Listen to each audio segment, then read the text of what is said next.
Here's what some people are saying about the Projection Booth podcast. The Projection Booth is single-handedly the greatest film podcast you could ever listen to or could possibly want. Top notch. 5 stars. This has quickly become one of my favorite film-related podcasts. Always interesting. A completely unpretentious yet fully comprehensive look at films from all genres. The Projection Booth podcast, with new episodes available every week at projectionboothpodcast.com.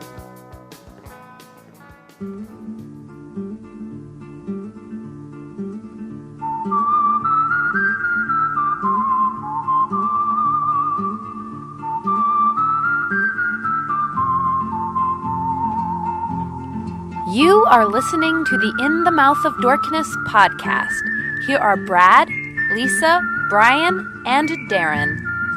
Welcome to another edition of the It Modcast podcast. With me is Brian Young, the Turtle Dork. Happy Friday, folks. Also joining us is Lisa Gullickson, Wife Dork. Hello. And Brad Gullickson, Mouth Dork. 3 tits. Awesome. And I'm your host, Darren Smith, the Disco Dork. And welcome to the It Modcast podcast, Fistful Friday. Yay! We made it! TGIFF. This Friday, this Fistful episode is dedicated to the release of Ridley Scott's return to the Alien franchise with Alien Covenant. I'm not going to discuss my thoughts on the film just yet. I will give you all a chance to see it. And then you can tune into my letterbox when I choose to rate it. He liked it as much as he liked King Arthur. Whoa. In the meantime, we have a Fistful of Aliens. Yay! So these are our top 5... aliens we could think of in the last 5 minutes. Yeah, something like that. We may have done this Fistful already. Listeners, you tell us! But there are so many aliens that, we felt like maybe it wouldn't hurt to do another one. If we can't remember that, I doubt they will remember. No, they're hanging on our every word, Brian. Don't underestimate the listeners. So number 5, your number 5 alien, Brian. My number 5 is a film that people touted as being the return to form for Simon Pegg and Nick Frost, but unfortunately this was without Edgar Wright. It was Paul. Yay! Stop stealing my quote movie, man. Oh, sorry. I like Paul. I love Paul. It's why I chose my quote. That was a really, really fun movie. And I thought Seth Rogen was great as the voice of Paul. And bringing Sigourney Weaver, I think it was Sigourney Weaver, right? Yeah. Bringing her in as like the villain of the picture. I haven't seen the movie in a while, but that's a really, really fun film. Yeah, it's not, the reunion that we wanted. Maybe not as good as the Cornetto trilogy. But it's still a fun movie, and I love seeing Simon Pegg and Nick Frost together in a film. And, it's all about that kid, Kevin Nash. Oh yeah. It's been a while since I've seen this. Man, call and response, Brian. I know. I'm sorry. Call and response. I'm sorry. But it's really funny. It's really funny and it's really good. So, and it's cool just to see an alien get high. And it's cool to see... Oh, that's of course true. It's cool to see Comic-Con on the big screen. Oh, yeah, that's right. Yeah, that was pretty... Yeah, especially after we've gone. You're like, that doesn't look like Hall Age. So they film outside the convention center during Comic-Con. So the exterior shots of the SDCC convention center, legit. Mm-hmm. But when they go inside... I know. That is sparse. That is a very sparse set. Maybe that's Not like Awesome Con late Yeah, on yeah. Sunday. Oh. All right, Lisa, your number 5. My number 5, I'm actually going to TV, and I am still riding high off of my head screening. Of course you Last weekend, I'm getting geared up for Brad's Pat Garrett and Billy the Kid screening. Yeah. So I decided to go with an alien from an episode of The Monkees. Not just any episode, but the last episode. The last ever episode of The Monkees, which is called... which has 2 titles, which is called The Frodis Caper or Midgekogio.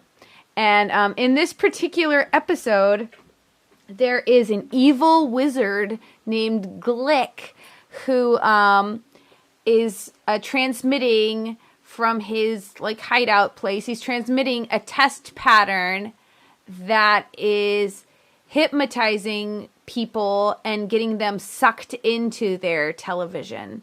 So this episode is written and directed by Mickey Dolenz of the Monkees, and it is literally so jam-packed with weird inside jokes and drug references, and it's just really, I mean, it's like, you know, it's trippy, off-the-wall bizarre. There is no other episode like this episode. But the alien in this episode is the Frodus. And so what happened is the evil wizard Glick stole the Frodus power, and that's what he's using to hypnotize everybody. So to save the day, the monkeys decide to go into the Frodus room and destroy the Frodus. So the Frodus room is like this room, and it has this like really trippy Frodus room sign on it. And when they open the door, all of this smoke starts billowing out, and the Frodus is a potted plant with an eye. And the potted plant with an eye explains that, you know, the evil wizard Glick took my power to control the world, but in actuality, I'm actually good, and you just need to get me back to my ship. And if you get me back to my ship, I will be able to restore my Frodus power, and I'll be able to defeat the evil wizard Glick. Is this a metaphor for weed? Absolutely, it is. In fact, the Frodus was Lisa said she was riding high. The Frodus was actually the monkeys' little code word for weed, and they were not allowed to openly smoke marijuana on the set, so they actually had, like, you know, the black box in Head? They had actual, like, a little box that they would go into specifically to get high in between scenes, and particularly in the second season episodes, you can tell at different moments, different ones of them are impaired in that fashion. There's actually one in my favorite ever episode, The Monkey's Paw. There's like one moment where Davy's eyes are like completely like bloodshot, and they're standing over next to like one of those like wooden like Indian statues, like Native American statues. Yeah. Please forgive me. Native American statues. And, you know, Mickey says something to the effect of, like, we've got to, you know, save the day or whatever. And then Davy goes, how? And then just cracks up, just fucking loses it. And he was clearly so high. Anyway, so that's why my number 5 is the Frodus from the Frodus Caper, Midgicogio. I'm surprised you showed so much restraint by holding the monkeys at number 5, Lisa. I know, but I just was so excited to talk about it. All right, Brad, you're number 5. My number 5 is going to be I was going to say my favorite, but certainly, if not my favorite, alien movie from the 80s. It was the one that I watched the most because my parents were cool about it. And that's 1985's Ron Howard epic Cocoon. You love you some old people, man. I do love me some old people. Jessica Tandy, Hume Cronin, Donna Meach, fucking Wilford Brimley. It's a great, great cast of classic actors. Jack Gilford, but you know, spearheaded 80s. They were owned by the Goot.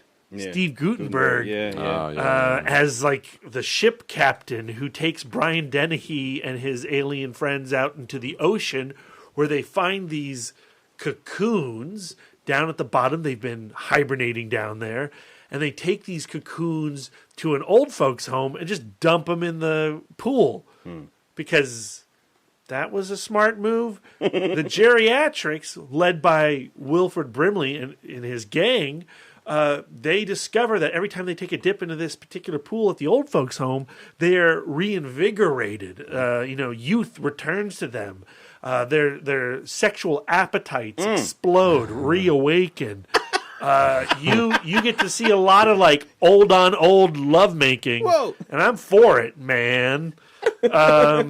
And you get some Gutenberg sex in there too. Don't worry, Darren. Yeah, you do. Oh yeah, but he doesn't touch. He has the thing with the lady in the pool. Yeah, and then she goes flying around all over the place. Yeah. I love the effects of the cocoons themselves, certainly, but also when you finally see what the aliens look like, these little golden people. Yeah. I love how they look, and I mean it's just such a 80s film. I have other 1980s movies on here, and they are very 80s, but something about Gutenberg and Brian Dennehy and the tone of Ron Howard, that is the 1980s of my youth. So yeah, Cocoon's my number 5. All right. Great minds think alike. I chose Cocoon 2, The Return. No, but I chose to make my list all of 80s films. Mac and Me. No, I'm going to start off with John Carpenter's Starman. I love Jeff Bridges in that. This was a film, when I'd first seen this, my dad put me onto this film. This was before I was aware of John Carpenter as a director. This was before I was paying attention to any of that. But I always remember that film feeling different. The tone of that film, the quietness of that film. Just how Jeff Bridges played that character. And then once I became more in tune with filmmaking and started looking at directors and paying attention to directors and their filmography and becoming more familiar with John Carpenter, and then comparing his films to what he would be most known for, comparing Starman to the films that he did that he would be most known for, like Halloween and horror stuff, that initial difference that I felt before I knew who he was when I first saw Starman, I felt the familiarity of John Carpenter within the film, but compared to the rest of his filmography, there was still some difference in how that movie felt to me, and I really appreciated that. And so I gravitate towards this film of this sort of like man, was it the brother who fell to Earth? A benevolent alien on Earth, and just how Earthlings, how we always treat things that are different and outsiders and things like that. Something that to this day is very relevant, and we're building walls to keep people who are different from us out. And the Arrival that just came out not too long ago is just about how we perceive differences and barriers, whether it be language barriers and things like that.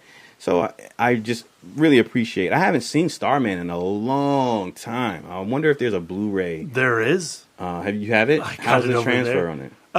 It's not great. I mean, it's okay. Yeah. And it's Karen Allen is in it, right? Yep. And she, in the film, she has lost her, is it her boyfriend or her husband? I'm going off of like husband. Her years of not seeing it, but she loses her husband, and then an alien comes to Earth and takes the form of her husband, and he looks like him, and then they go on this journey of trying to get him back home, and they fall for each other, and then the rest of the movie ensues. So if you haven't seen it, very different from Ghosts of Mars, but definitely worth a watch. A very good Jeff Bridges performance. A few alien movies, because there's Ghosts of Mars, The Thing, They Live, whatever the hell that creature is at the end of Big Trouble in Little China. Yeah, it's an alien, right? The hairy thing or the thing under the ground? I don't know what those are. It's not. Yeah, it's not familiar to me, so yeah, it could be considered alien. But definitely worth checking out. So if you like a quiet, contemplative science fiction, check out John Carpenter's Starman. That's my number 5. Brian, you're number 4. My number 4, I'm actually going back to TV, and this was... Thank you. Good Dan. one. Are you serious? Yes. I'm sorry. I was going... We could have been Mork and Mindy. Alf is a great pick, Brian. Alf creeps the shit out of me as a child. Because he's another shouting character, and he was just so ugly. I didn't like, what's his name again? Who shouts all the time? Pee-wee Herman. I didn't like Pee-wee Herman. I didn't like Zoobly Zoo. And I did not like Alf because they were shouting, and I was sensitive. Brian, do you remember the Asparagus song from Alf? No, I don't remember anything from Alf. I would love to go back and rewatch the show. But So why'd you pick Alf? I love Alf. I used to watch it when I was a kid when it came out. That was back in the 80s, maybe 86, 87, I think. And Alien Life Form from Melmac.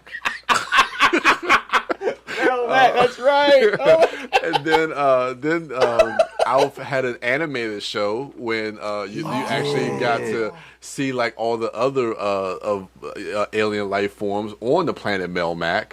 And it was I loved that show, man. It was so fun. How do we not own an Alf action figure? I don't Lisa? know, man. I had the stuff Because I don't like animal Alf, Yeah. Brad. I don't like Alf. But he loves cats. That's right, he did like Yeah, cats. he did like cats. But didn't he like to eat them? Yeah, no, upsetting. Yeah. Upsetting. The dad from Alf, we just saw him in All That Jazz with Roy Scheider over at the Alamo during Oh, that really? Secret Society of Filmmason screening. Yeah. Alf is not replaying like on Nick or something. Like, is Nickelodeon still a thing? Like, I don't on know. Hulu or something? but That's they're probably surprising. past Alf because right now Nick at Night is probably showing like old shows from the 90s now. Damn. Yeah. That's how far we. That's how I know, old we. I know. It's 90s crazy. are like Nick at Night It's worthy crazy. shows now. What the fuck? Yeah, like Gotta get that Family Matters. Nick at Night. When I watched it, it was like Mr. Ed, Black and Patty white Duke, shit. Yeah. My I Three love Lucy. Sons, Green yeah. Acres. Yeah. Ugh, I Now fucking all hate Nick Green at Night Acres. shows are in color. I know, it's like the Cosby Show is on Nick at Night. I'm like, Oh, what? Fresh Prince of Bel-Air. Different world. Like Sinbad. What the hell? Sinbad. All My right. aunt. Lisa. Yes. You're number 4. I'm kind of tempted to just do a theme because I had come up with less of a I just came up with like the list of the movie aliens I could think of, but now I'm thinking of like, oh no, okay, yeah, Do it. I'm gonna Go fucking with do it. it. Go with your So I think I'm going to do TV aliens. I Yep. think that's where I'm gonna go because now I feel the need to talk about the Solomon family from Third Rock from the Sun. Who watched that? Oh, I never watched Young that. That's Joseph with Joseph Gordon-Levitt Gordon-Levitt, with the yeah. long hair, so John dreamy. Lithgow. No, thank you. Are you kidding? I hated that show. love that show. French Stewart. Oh, Yeah, he was So on yeah, that, so I think they were just like scientists from like another planet, and they were sent to study. who like were they Earth. sent by, Lisa? Though The who were big they sent head. by? Played by. William Shatner. That's right. That's right. The big giant head. Yeah, I barely remember that show. Wow. You know why? Because it was garbage. But it was, I don't know, it was garbage that was on, which meant that you watched it. Of course you yeah. watched it. We just talked about Head on our It Mod at the Alamo episode, Lisa. You gotta break away from that boob, dude. I can't tell if Third Rock from the Sun was a real or vividly imagined experience, but I enjoyed it. I enjoyed it. All right. I wish I Brett. could think of a specific episode. I can't. I remember that show being a big thing, but I never watched it. For some reason, I just couldn't bring myself there to was a check it out. reason, Darren. There was a reason. But see, I never watched it to know, oh, that's bad. I don't like that. I don't know. I just never gave John it a chance. Lithgow's great. I love John John Lithgow. Lithgow. That's great. Yeah. And I think that like he's gotten so many degrees away from Third Rock of the Sun, as has like Joseph Gordon-Levitt. You don't no longer think like, shit, that's the guy from Third Rock from the Sun. Unlike French Stewart. It's Poor weird kid. with John Lithgow because he started really as a movie actor and with like a lot of these like really hard dramatic roles, and then he goes into sitcom comedy. He goes all over the place. Yeah, and now man. he's coming back into like, you know, it's weird the way his career has gone. My favorite Lithgow is the Brian De Palma Lithgow, the true Raising Cain. psychopath. Yeah, Nuts. psychopath. What is a psychopath? I'm drunk. Brett, what's your number 4? After chastising Lisa about her television pick, I'm picking a television episode. Yay! A specific episode from the Twilight Zone. Oh yeah. It's The Monsters Are Due on Maple Street. And it's kind of a trick because the setup of this particular episode is a meteorite crashes behind a suburban neighborhood, and you know it wakes everybody up. They stumble out of their homes from the white picket fences, and there's this little kid, I think his name's Tommy or something like Tommy, and he says, you know, oh man, it's an alien invasion. And because it's, you know, the Twilight Zone, people are like, shit, he's right, it's probably an alien invasion. And based on the alien invasions that he's always read about, the aliens would take the forms of other humans, and that's how they would do a secret invasion, like the Marvel Comics series.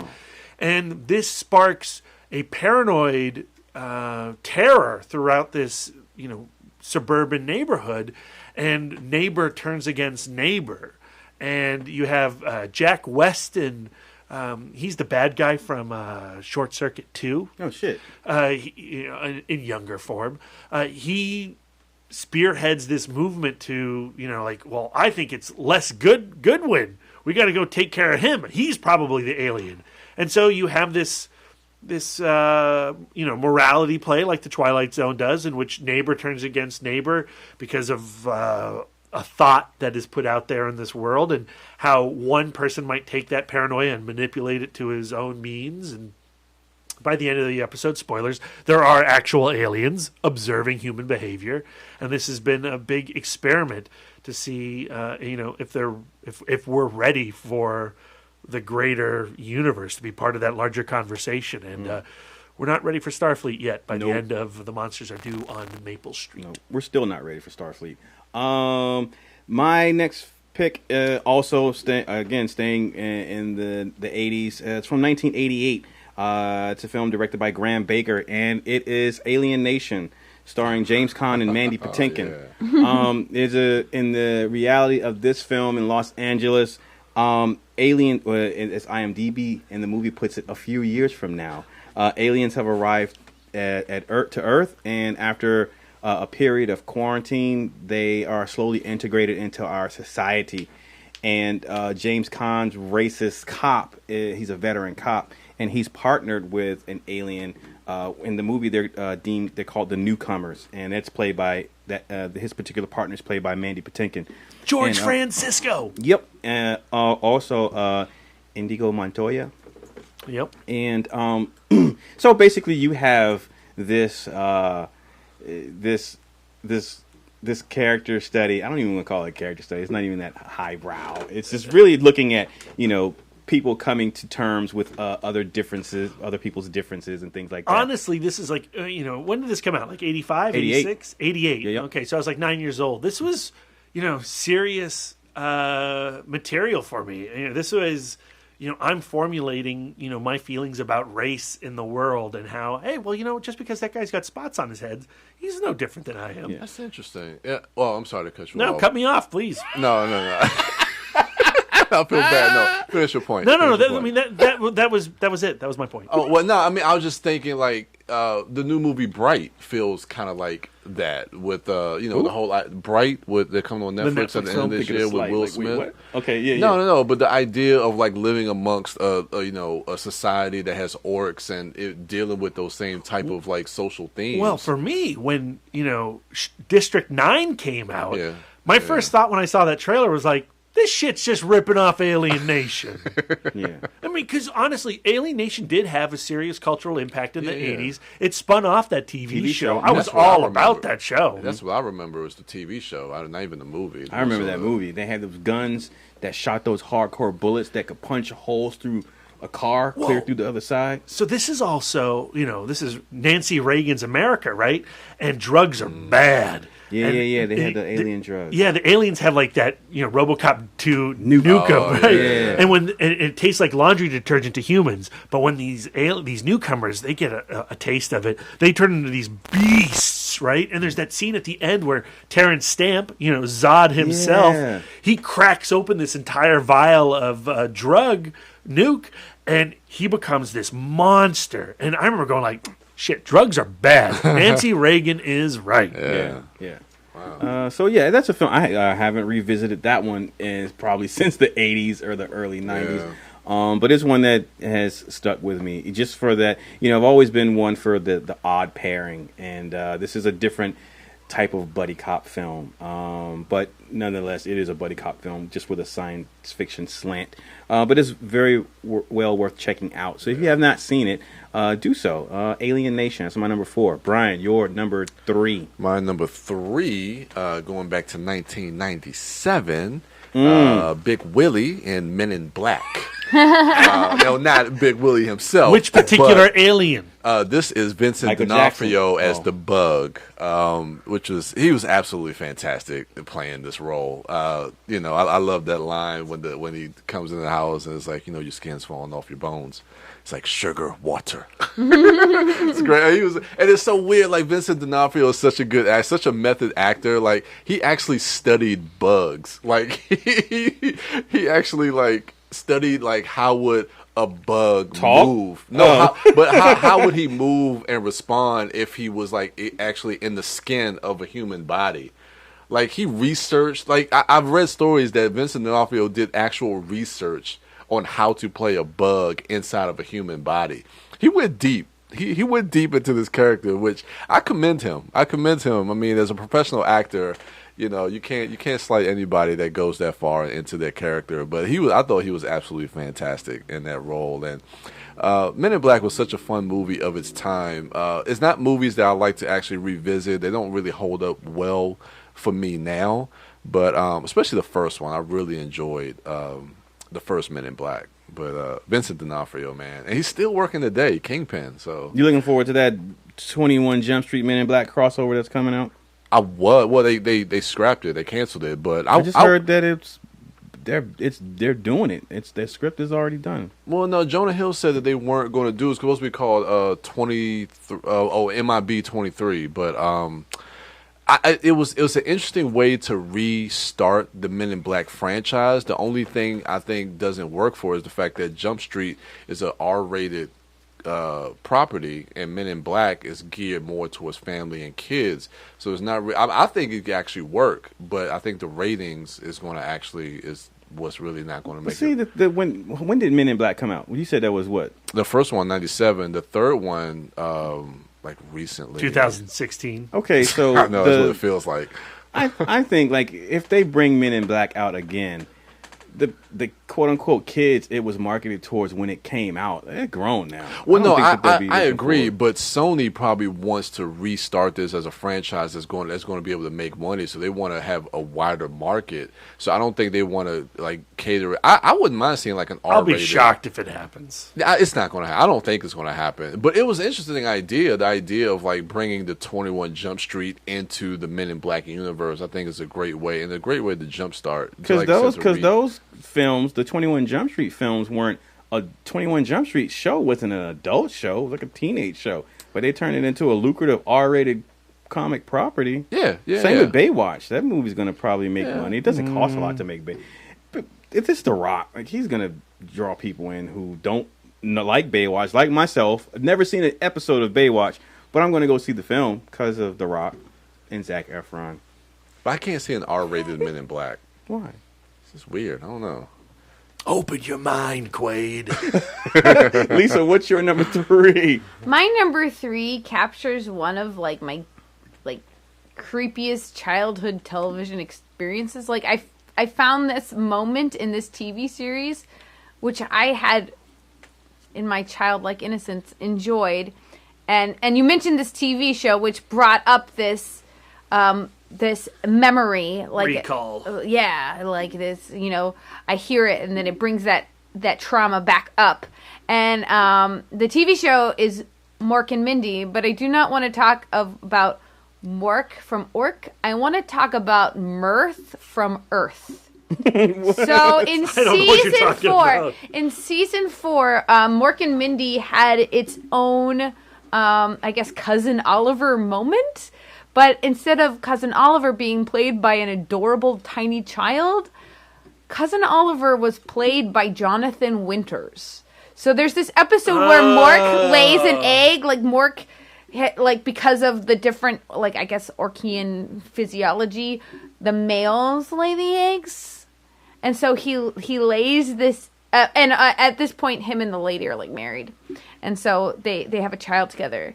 And so he lays an egg, and the egg gets huge, and then bursts forth from the egg is Jonathan Winters acting like a baby. And it is the fucking creepiest so thing. Gross. So nasty. And it's so sad because, Jonathan Winters is regarded as this, amazing genius comedian. And I'm sure that that's true. And I've heard interviews of him and about him, and he's had like his struggles in his life with mental illness, and but dude, Mirth. Like, I can't not think about Jonathan Winters and Mirth. Ugh. He's not technically an alien, I guess, but he has alien physiology.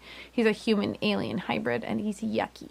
All right, Brad, your number 3? So I'm going back to the 80s. Yeah. And I'm going to one of those films that I'm trying to remember. I think I recorded it off of television, and I would have to sneak watching it. It's not rated R, but it's a creepy, gross film. And in 1980, well, it came out in 86, so I was probably watching it on TV around 88, 89 again.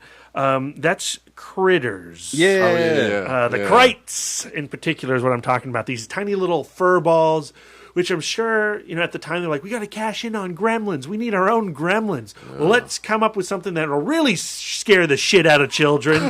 And that's the Krites. And they're these fur balls and teeth and red eyes, and they are nightmare fuel. Yeah. I would watch them through, my fingers, but then, I recorded it off of television or HBO or something, and I just kept watching it. And slowly my fingers would peel away, and I became like a tremendous fan of the entire mythology surrounding this series. Yeah. All 4 of the films I now currently own. I watch them on a regular basis. I'm probably going to have to watch Critters after we record this episode. They escape from a prison planet, and some alien bounty hunters are sent after these fur balls with teeth. And Thomas Mann plays one of them. He plays Johnny Steele, also known as Ugg, the bounty hunter. He puts on the persona of Johnny Steele, who's like an MTV music icon, music video icon. So he's got the rockin' White Snake hair locks, and he and his faceless buddy, who can't settle on an image to replicate his mask, they land in this small American town. It kind of feels like North Dakota. It's not North Dakota. It's probably like Kansas or something. I don't know. The Midwest. They're all the same. Sorry, Midwest listeners. Coasts are nothing. They fall into this farmland, and Scott Grimes plays Bradley. Another cinematic Brad. One of the not dickish kids. Kind of dickish. He loves fireworks. And he hangs out with his drunk farmhand pal, Charlie, played by Don Opper.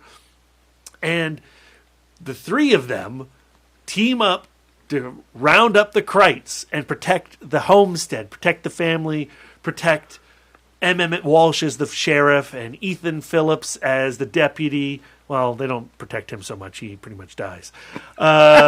Same with Billy Zane as a special guest appearance as the boyfriend. Yep. But Dee Wallace Stone is the mother, and she's super cool as always. And Billy Greenbush is the father, and he's super cool. And I love the family dynamic. I love how this shitty brat of a child has to become a hero. I love how Don Opper as Charlie the drunk becomes the one figure throughout the entire franchise. He becomes the hero of the Critters saga. He's practically the lead in Critters 3, guest starring Leonardo DiCaprio as a 12-year-old. It's a real fun B movie. Gremlins is quote unquote a B movie, but it's made at like an A budget, right? It's Amblin Entertainment, it's Christopher Columbus script, Joe Dante directing. Critters is like, the fact that it ever played on a movie theater is impressive. That's Joe Bob driving type flick. Absolutely. And the series would eventually become a direct-to-video type of thing. But I love all of them. And then when they go back to space in Critters 4 with Brad Dourif, I mean, it's not good. It's the weakest in the entry, but I still watch it every year. And that franchise is akin to like Tremors. Yeah, absolutely. I would say, though, are any of the Critters films as good as the first Tremors? No. But the sequels are better than any of the Tremors sequels. Yeah. What was the one where they formed a big ball? That's Critters 2. And I saw that in the theater with my parents. Yeah, me too. It came out on my birthday, and when I saw that as my birthday movie, You poor kid. I was excited to see it. Yeah, what happens when those critters ate that Easter bunny? Where you're like, yeah, take it, Easter bunny. I just remember they formed a big ball. They like rolled over somebody and it like ate his body. Do you remember that Johnny Steele's faceless partner finally gets a face because she's looking at Playboy magazine? She becomes a playmate, and it's one of those rare PG-13 movies, or not so rare in the 80s. Oh, she made boobs come. Yeah, you saw boobies. Yeah, interesting. Yeah, 3 tits. Awesome. Well, 2 tits, also awesome. All right, my number. Wait, we're at 3, 2, 2. Shit, my number 2 is a film from 1980s. Wait, no, 3. You sure?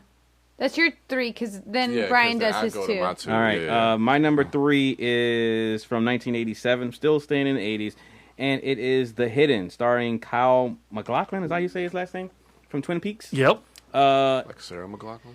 Yeah. No. This film, again, I haven't seen this one in probably since the late 80s, early 90s. Aaron, what? I've never seen this movie.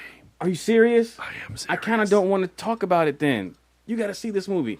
It ain't great, but it's dope for its time. So basically, this alien comes to Earth and he jumps from body to body. So it's like he's playing Grand Theft Auto. So he gets in a body, steals a car, goes on like a rampage killing spree, sees another body, jumps in that body, and just keeps going on. I don't even remember like what his end game was. If he was trying to get to a specific body, if he was trying to build a spaceship, or what. I just remember he would get in someone's body.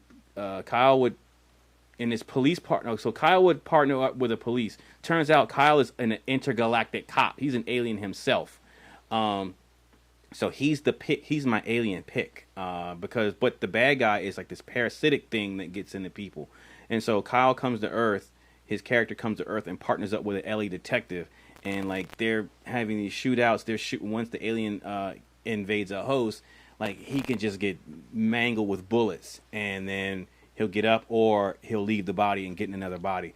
So it's just about trying to find this alien when you don't know who the alien is, because it doesn't look like, it's not like the Predator's running around LA and you can tell what he looks like just by looking at him. So I thought that was pretty cool. But yeah, it's a pretty decent like 80s flick. I haven't seen it in a while, so I have to go back and revisit that. But I'll put that on my list B as a potential homework assignment for you. But I don't even think I want to give it to you for homework, because I don't even think that's a film that you wouldn't watch. You know what I'm saying? Like I would give you a homework assignment for something that I think that wouldn't normally necessarily be in your wheelhouse. This goes right in line with something like The Critters or Trancers. Remember that? Yeah, I always think of it in the same vein as Trancers or like The Brood or something. Not as fucking creepy as The Brood, but a higher production value than Trancers.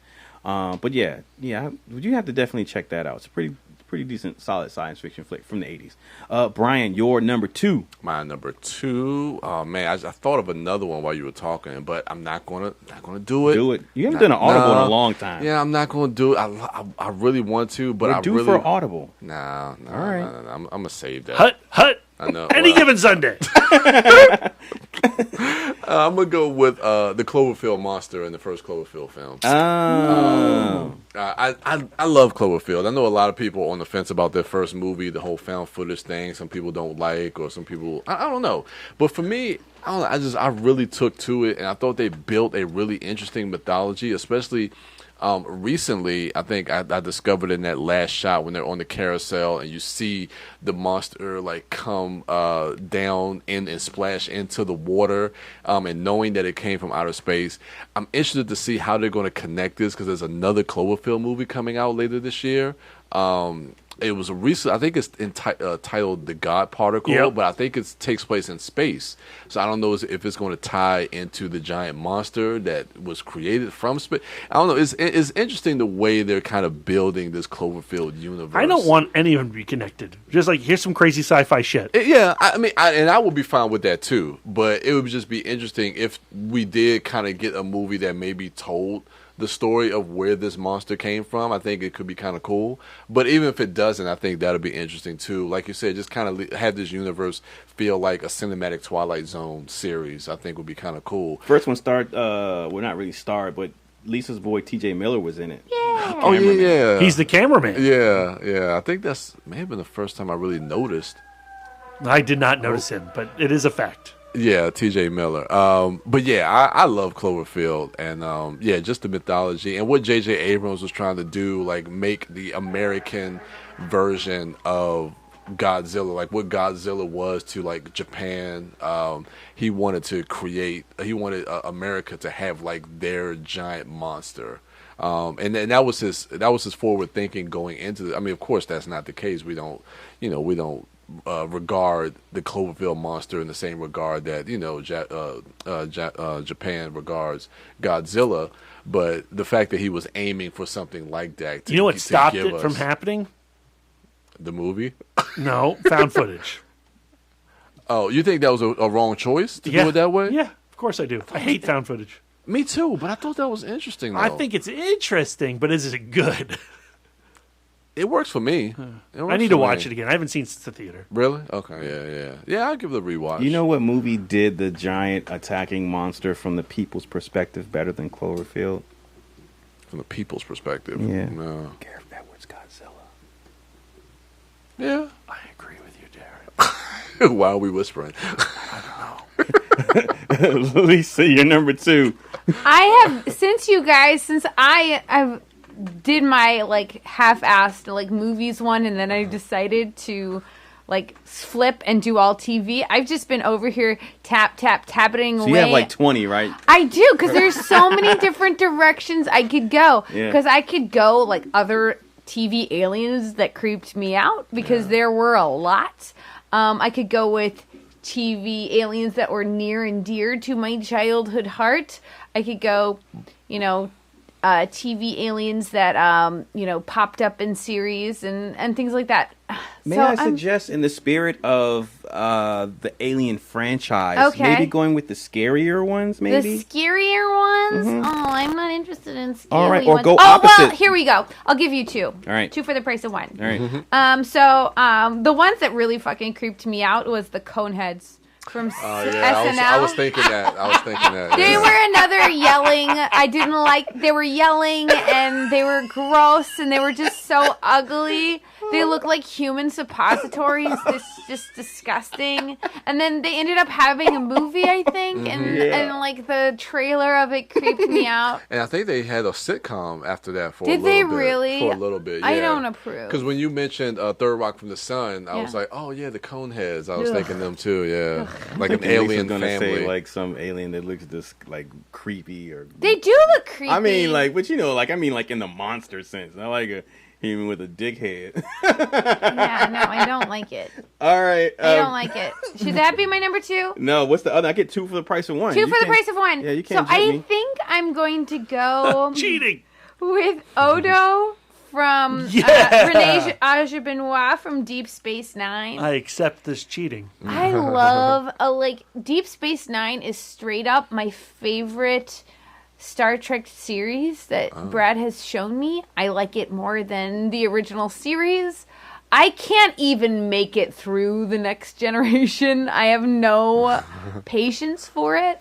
But Deep Space Nine, they're starting to get more into longer television arcs. So there's more like incentive to go from episode to episode. There's like longer storylines, and so it's easier to like binge watch, where like Next Generation is very episodic and also boring. So it's just very easy to drop. But the character of Odo is very interesting because he's a changeling, which is always fascinating. So he can, he can hide out, and he's like, I'm a lamp, I'm a table. He sleeps in a bucket. That's adorable. He just turns into like liquid.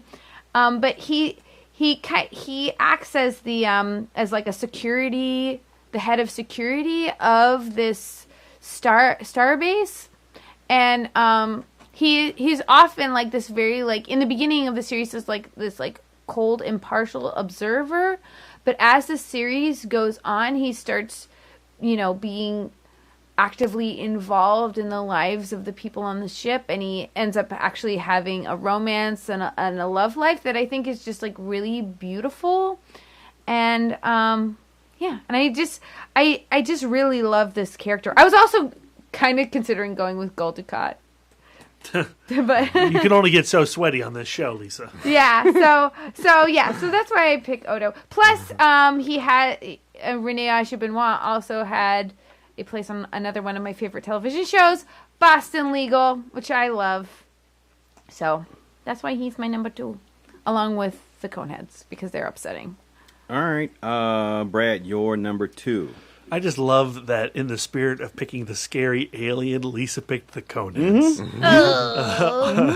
H.R. Giger, Dan Aykroyd. Yeah. My number 2 is 1985's Life Force, directed by Tobe Hooper. Nuts. How many times has Brad tried to show me this movie, and I've just straight up fallen asleep? We've seen it twice theatrically, and both times Lisa's fallen asleep in the theater. During Life Force? Yep. She's like, space vampires, snooze. Whereas I'm like, hello, Titties. nudity. Yeah. Yay! High five, Lisa. 2 tits. Awesome. So the Steve Railsback plays an American astronaut who they go up to space. They're on a deep space exploration. It's a global team up of China and Great Britain and Russia, and we're all going out and we're going to explore the farthest reaches, the final frontier, and we're going to find another alien ship, and in that alien ship, space vampires. And it has a very serious NASA, maybe not the right stuff, but Apollo 13 kind of level of seriousness. But then they introduce space vampires like 2 minutes in the movie. That ship comes back to Earth. The space vampires are let loose upon London, and it becomes like this apocalypse. It really is a zombie invasion, and Patrick Stewart shows up, and he's possessed by a space vampire, and there's this psychotic redhead, and she's a space vampire, and then there's just a lot of naked Matilda May. It's a good homework assignment for Brian at some point. It would be. I'd love to do a Life Force episode. It's a wild, weird. That movie is nuts. B-movie genre staple, but for people who are looking to see the out there, of that the 1980s could produce, Life Force is a great example. He's of got it. some heavy duty special effects. Yeah, and honestly, after the Texas Chainsaw Massacre, Tobe Hooper's best film is Life Force. It's all over the map, but that's its charm. Yeah. All right. My number 2 is from 1989, and it is James Cameron, The Abyss. The aliens in this film, I think this was shortly after The Abyss came out after T2. No, right? before T2. Before T2. So the aliens. Maybe not. I don't know. I think it was after. Because if not, if it was around the same time, it was ILM's just getting used to Abyss is before 89. So it would be their this would be the guinea pig / prototype for the technology that would be the special effect, the visual effect for T-1000's morphing liquid metal capabilities. The aliens in The Abyss were similar, except instead of liquid metal, they were just liquid that was manipulated by these aliens. So the aliens are revealed at the end of the film, and they are non-humanoid in form and in nature, and that was one of the things that I really appreciated about it, about the film and the alien design back then, but even more so now. I ranted many a time on the podcast about my desire to see non-humanoid aliens in films, because that speaks to me. It speaks to the nature of the worlds that they came from. It makes my imagination run with the idea that their planet is not like Earth's. I want my alien worlds to be different from mine. I want to see something different from mine. I don't want to have, I don't want to see the spaceship crash land on the planet and they have trees like we have trees. I want to see an alien environment. And if there's an alien environment, then the species that inhabit that planet would naturally, by evolution, look different from us. If they don't have an atmosphere like we have an atmosphere, what says that their anatomy has to be like ours and have lungs? If they don't have objects the way we have objects on our planet, the solid objects or matter is not formed the same way. Why should they have hands or feet? Do they need to pick things up in the same way that we do? No. So I want and I like when aliens don't look humanoid in form, because again, it just means that that world that they come from is truly humanoid in nature. I mean, truly alien in nature. And the aliens in the end of the abyss help portray that. And the end of that film, when the ship comes out of the ocean and it dwarfs like the friggin' tanker or aircraft carrier, whatever that was, that big ass boat that was in the ocean, and it's just a small little, looks like a canoe sitting on this huge alien structure that comes out of the ground. Like that was really exciting for me as a kid watching that when I was younger. I will never forget the end of that film. I really enjoyed The Abyss. I remember seeing that in the theater at in Landover Mall's theater, Brian, when that came out. But yeah, you know, that's one of the James Cameron films that I revisit less often than stuff like The Terminator or True Lies. But it has some really good performances from Ed Harris and Master Antonio. Is that her name? I haven't Mary seen Elizabeth? that movie in It's been a long time. 20 for me. years. Yeah, it's been a long time for me.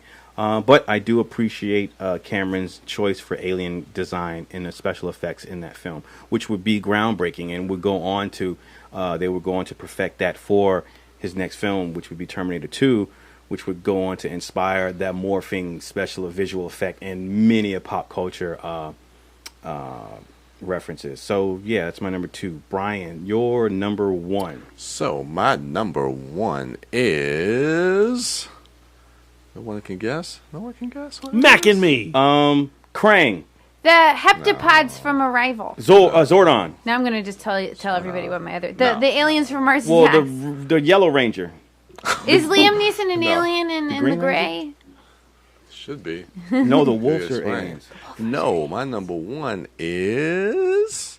I'm a mean green mother from outer space, and now I'm bad. Mean green planet. Little Shop of Horror. All Nice. G2. Really? That's awesome. That's your number 1 alien. Yeah, you know I love that movie. I know, but I know you love Ninja Turtles. I Well, know you yeah, love but- Power Rangers. You've done Ninja this Power Turtles Ranger are not Yeah. aliens; they're mutants. Yeah, there you go. But Now, where's the ooze come from? Ooze is from space. But that doesn't make you an alien. Where's Yeah. Krang from?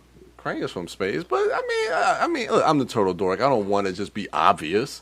I want to, give some variety. And everyone, I love this pick. yeah, I love Little Shop of Horror, and the fact that, and it's a great reveal during that last song, and that Audrey 2 is from space. But you get an idea, like, when you see it zapped, there. But as a kid, I never picked up on that. And what was that when it got zapped there? Like, I never understood that. Like, I don't know. I just teleportation, maybe? Yeah. probably, yeah.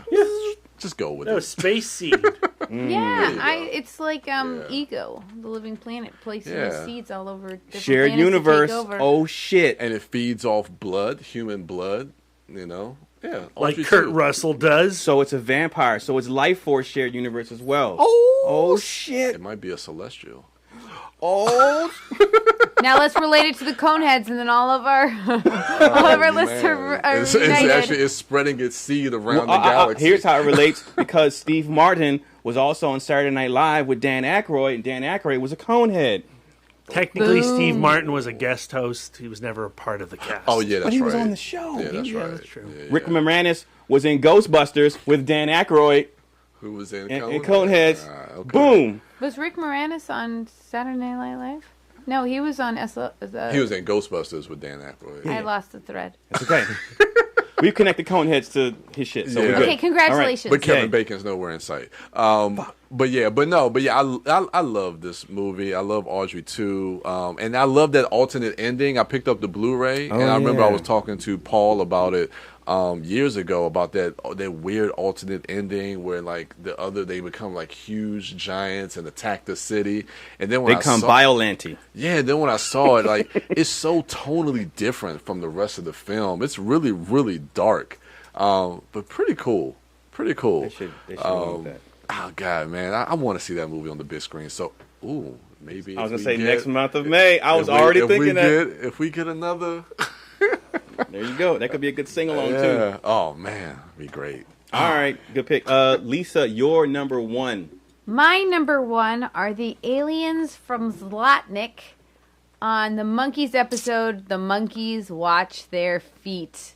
Brad accused me of blowing my monkey's wad at the beginning of this episode, so I was like, I know there was more aliens. I take it back. Yes. So this is actually a really bizarre late Monkeys episode.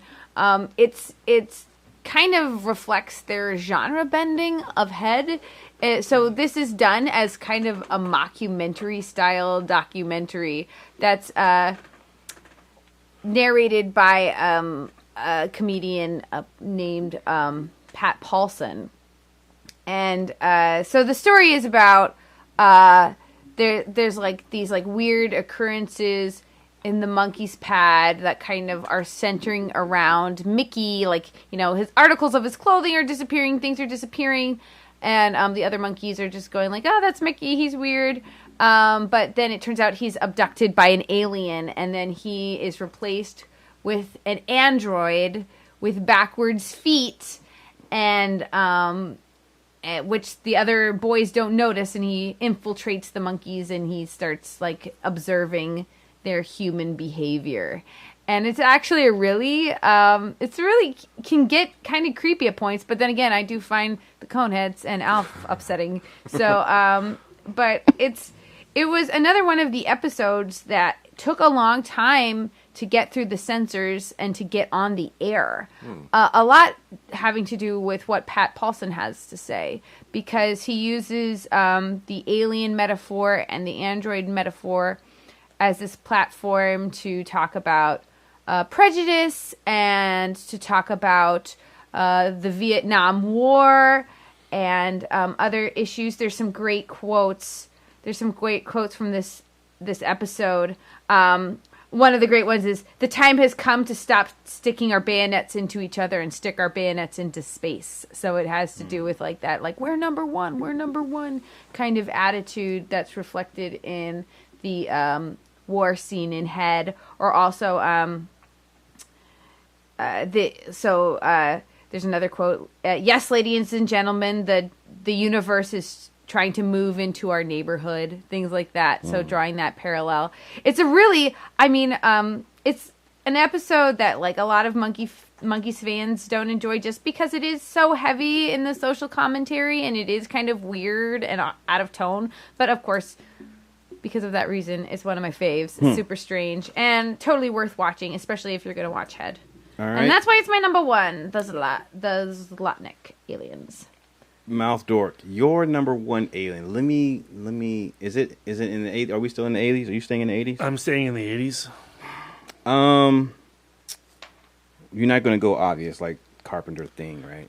No. In 1982, an extraterrestrial Blade Runner phoned home and to connect with a young boy and teach him the true meaning of friendship of exploration. And that film was Extra. Nice. The 1980s British, tremendously disturbing alien knockoff movie that happened to have almost the exact same plot as Steven Spielberg's E.T. That very same year. This creature crash lands on Earth. It's a very Giger-looking creation. It's got these like razor teeth. It kind of crab walks, and it has, like a face hugger, an appendage that jams down your throat and lays eggs inside you. But it's definitely a dick, and it will rape you, and it will put a young boy's father inside you. So Tony, his dad was abducted long ago, or like the previous summer. Actually, I think it's 3 years. Like 3 years ago, Tony's dad was abducted by aliens, traumatized the boy while they were playing fetch with their dog Katie. And his dad returns through this space dick that impregnates a passerby, and impregnates the next door neighbor, And the dad is reborn. How does he come out? From her vagina, like a baby, but like a full-blown dude. And On just the floor. tears that woman apart. And it's the most graphic and upsetting KY creation you can imagine. When did this come out? 1982, same year as E.T. So I think I was like 8 years old when I saw this movie. Oh, no. That's upsetting. Fucked me up. That scene right there when he was reborn is the thing that stick. Whenever someone says extra, if you say X, I think of extra. I think of a grown man being born. Like, this is like Takashi Miike, like, fucked up. Yes, absolutely. And what's crazy is, so the dad is reborn. He takes the clothes of a stranger that he's murdered, goes back to visit his wife's place, but she's moved on. She's found a new beau. He picks Danny up from school one day, and the mom's like, "Oh, you're back. Well, where were you?" And he's like, "I have amnesia. I don't know where I was. I'm not going to tell you that I'm an alien kind of hybrid thing." And he begins to infect Tony with his powers. And Tony uses those powers to bring his toys to life. So you have this scene where there's this mean next door neighbor living below them, and she keeps banging her broom in the roof and saying shut up, you gotta be quiet. So Tony sends his G.I. Joe after her, and it's not he takes his 12-inch Joe with his kung fu grip, and it transforms into a giant G.I. Joe. And that giant G.I. Joe storms down the apartment building stairs into her apartment and bayonets her under the bed. Meanwhile, his clowns are turned into these little people, and they have these magic tops that can hypnotize you while they beat you to death with sticks. And cover your body in webbing, and then they impregnate your corpse so you can give birth alien queen style down a birthing cocoon, eggs, and just one egg after another, and the alien invasion is happening through this grotesque, disgusting latex abomination, and it's beautiful and horrid. Was this your first time seeing it? No, I've seen it a bunch. Okay. I didn't catch it that age. I caught it when I was in college, and it's an oddity movie. It's revolting. It's an early acquisition from New Line Cinema when they hadn't even done Nightmare on Elm Street yet, so they were really just starting out. And Robert Shea had acquired this British alien invasion movie and thought the kids will love this, and it's mental. It's just so gross and weird. I've only seen it that one time. Oh man, I've got the DVD. That's okay. I don't remember anything from my being 8 years old except Extra. Seriously, I couldn't tell you what I had for breakfast yesterday, but I remember Extra from being 8 years old, and I don't need to see that movie again. That movie's nuts. Well, in the build-up to Alien Covenant, which just came out today, Film School Rejects has been doing Alien articles, and my contribution is my favorite Alien knockoff. And while the plot has nothing to do with what you saw in the Nostromo, the design of Extra is certainly coming from the same nightmare landscape that Giger created Alien. Yeah. This hypersexual abortion of a creature. Yeah, that movie's nuts. Check it out if you haven't seen it, and thank Mouth Dork later. You can rent it. Yeah. My number one, I guess the obvious pick, since if I'm going to be in the 80s, would be like a Superman film, right? Superman being my favorite alien, but I'm not going to go the obvious route. But in order to go around the obvious route, I am going to have to leave the 80s and go into the 90s, 1990 to be exact. And I'm going to go with probably if not my favorite, one of my favorite Dolph Lundgren films. And that would be I Come in Peace, starring Dolph Lundgren and Brian Benben from Dream On, HBO's long lost series. Fondly remembered. Man, talking about boobies. Yay. I used to love this film. Again, this is a film I haven't seen since like the early 90s, probably like 1994, because I saw it in the movie theaters when it came out initially in 1990. And then like back in the day, like movies wouldn't come out on VHS for like it'd take a long time, and it's not like the 3-month, 6-month window we have now. So I haven't rewatched it since VHS, and but it was a film I loved. So there's these aliens that come to Earth, and similar to the Hidden, there is an alien that comes to Earth. He says, "I come in peace." The movie would be retitled Dark Angel. Why, I don't know. But anyway, when it came out upon initial release theatrically, it was "I come in peace." Anyway, there's this alien that comes to Earth. He has this device on his gauntlet, on his arm, that has like a snake type contraption. And the snake, I mean the toilet snake, the thing that you put down in the plumbing and pipes. But anyway, he steals the endorphins from humans, and it gives him, it's like adrenaline for him, and it's like a drug to him. And so Dolph Lundgren is like this alien. I think he's an alien, or he's just a Dolph cop. Lundgren's a cop. He's a Brian cop. Benben's FBI. Yeah, Brian Benben's FBI, and they're investigating these murders, and everyone's having this shit sucked out of them. But they do partner up with a space cop. They do. And so thus begins this cat and mouse chase through the city, trying to find the killer, which they at one point determine is alien in nature. And then there's this battle, and then action movie stuff, 90s style. He's got those flying razor CDs. These little discs that come out, yeah. And he has these guns. The guns, the actual gun at the time I wouldn't know, but it's a real gun. It's called a Calico.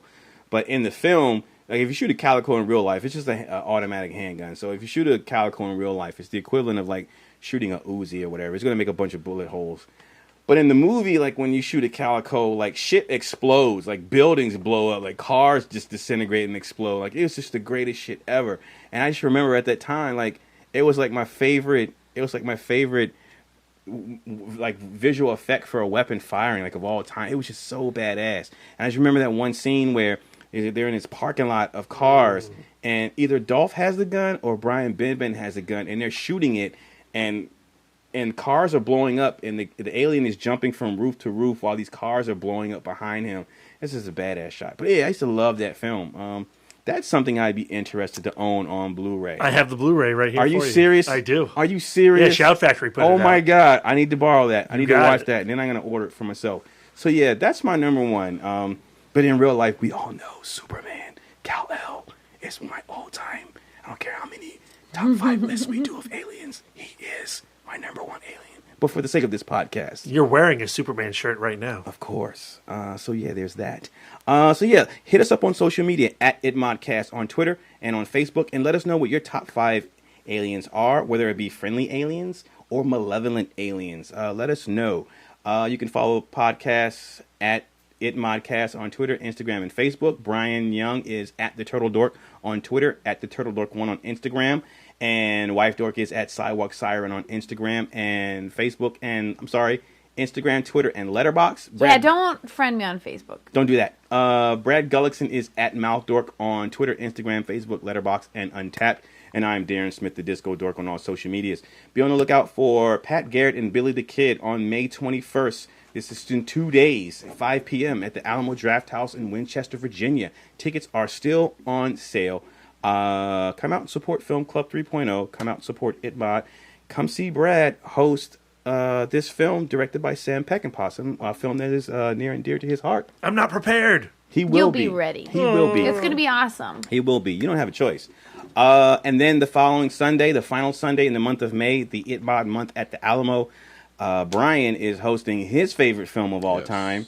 But this whole favorite film thing, man, if I'd have known, I knew. Mine's not my favorite film of all time. So we kind of didn't It's do number our 12. Oh. This is my 12th favorite film of all time. Gotcha. But you've seen your favorite film of all time on the big screen, and you've had a screening of your favorite film. You've gotten to introduce your favorite film, and I know, and that's why I was happy and content with that. So I chose Kung Fu Hustle. But Brian gets to host The Gray. That's Joe Carnahan's film, featuring Liam Neeson, Frank Grillo. Yeah. Who else is in it? Is Dermot Mulroney in that?